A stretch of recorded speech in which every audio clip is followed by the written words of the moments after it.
Hello student, welcome CBSE physics. तो hydrogen atom, Bohr model of hydrogen atom से 2 या 3 number की problem must है। ट्रेंड थोड़ा सा चेंज है क्योंकि यहाँ टाइम पीरियड प्रूव करना है कि directly proportional to n cube है। टाइम पीरियड जो इलेक्ट्रॉन को टाइम लगता है हाइड्रोजन एटम के अंदर nth ऑर्बिट के अंदर, हमें पता है एक न्यूक्लियस है और डिफरेंट ऑर्बिट्स हैं n equal to 1, n equal to 2 hydrogen के, n इजिकल टू 3। तो जो टाइम पीरियड है वो कहते हैं प्रूव करो कि डायरेक्टली प्रोपोर्शनल है n की पावर 3। तो पहले टाइम पीरियड होता क्या है बच्चों? टाइम पीरियड जो होता है कि time taken to complete one revolution, एक रेवोल्यूशन। तो एक रेवोल्यूशन के दौरान डिस्टेंस कितना ट्रेवल हो जाएगा? 2 पाई आर। और किस वेलोसिटी से? तो हर एक ऑर्बिट के अंदर रेडियस अलग अलग है और उस ऑर्बिट के अंदर वेलोसिटी nth ऑर्बिट की बात हो रही है। तो टाइम पीरियड वैसे 2 पाई आर अपॉन वी हमें पता है, यहां सबस्क्रिप्ट में n लिखने का पर्पज है भी nth ऑर्बिट की बात हो रही है। तो अब जब मैं ट्रेंड की बात कर रहा था, हमें पता होता है बहुत सारी ऐसी प्रॉब्लम करते हैं कि nth ऑर्बिट की जो रेडियस है वो directly proportional to n square होती है।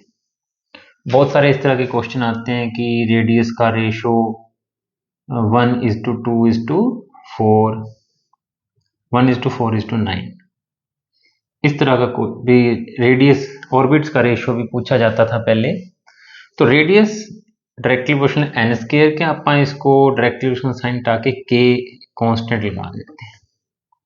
इसी तरीके से बच्चों जैसे जैसे ऑर्बिट बढ़ता जाता है, इलेक्ट्रॉन की स्पीड इनवर्सली प्रोपोर्शनल है, यानी कि कम होती जाती है हायर ऑर्बिट में जाते जाते। तो यहां पर हम एक नया कांस्टेंट लगाएंगे। हालांकि बुक में तो हम डिराइव भी करते हैं इन फार्मूलों को, nth ऑर्बिट और की रेडियस और nth ऑर्बिट की वेलोसिटी, एनर्जी, बड़े तरीकों से क्वेश्चन पूछे जा सकते हैं। पोटेंशियल एनर्जी, काइनेटिक एनर्जी, एक असर्शन एंड रीजन इसी टॉपिक से आया हुआ है इसी सेट के अंदर। तो यहां तक हो गया हमारे पास। तो हम Rn और Vn की वैल्यू इस इक्वेशन नंबर 1 में पुट कर देते हैं। T के लिए 2 पाई k1 n square upon velocity के लिए मैं लिखा है k2 अपॉन n, n ऊपर जाके मल्टीप्लाई में हो जाएगा 2 पाई k1 upon k2, k2 proportionality constant into में n क्यूब। तो ये सारी चीजें कांस्टेंट है, 2 पाई k1 k2, एक नया कांस्टेंट k3 कह देते हैं, t equal to k3 n cube. तो हम कह सकते हैं कि t डायरेक्टली प्रोपोर्शनल है n की पावर 3 के।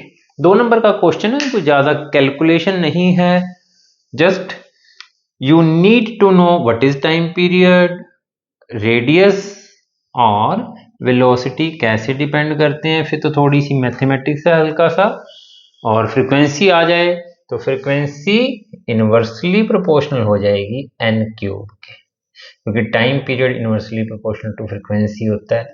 तो बाई चांस इस बार अगर फ्रीक्वेंसी पूछ ले तो फ्रीक्वेंसी इनवर्सली प्रोपोर्शनल होगी n क्यूब के, नंबर ऑफ रेवोल्यूशन पर सेकेंड। तो थैंक यू बच्चों, चैनल सब्सक्राइब कर लें, अच्छे अच्छे क्वेश्चन हम करते रहेंगे।